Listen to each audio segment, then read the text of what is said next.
এই ট্রেনটা প্রতিদিন মানুষদেরকে এক জায়গা থেকে অন্য জায়গায় নিয়ে যেত।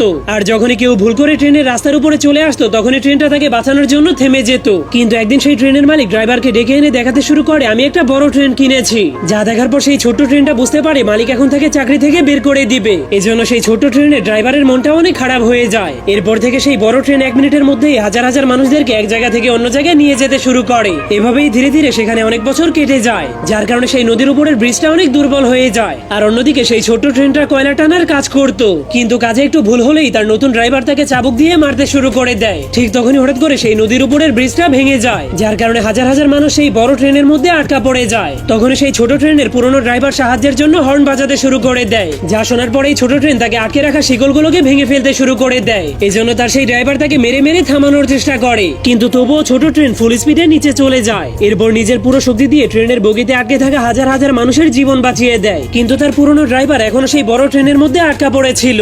এজন্য ছোট ট্রেন নিজের জীবনের ঝুঁকি নিয়ে তাদেরকে সেখান থেকে বাঁচিয়ে আনার চেষ্টা করে, কিন্তু এত বড় ট্রেনকে বাঁচাতে গিয়ে সে নিজেই নিচে পড়ে যাচ্ছিল। এজন্য তখনই পুরনো ড্রাইভার তার ভেতরে বেশি বেশি করে কয়লা দিতে শুরু করে দেয়, যার ফলে ছোট ট্রেনের শক্তি অনেক বেড়ে গেলে সে ফুল স্পিডে সবাইকে বাঁচিয়ে দেয়। কিন্তু তাদের সবাইকে বাঁচাতে গিয়ে হঠাৎ করে সে ব্লাস্ট হয়ে আত্মা হয়ে আকাশে উড়ে যায়।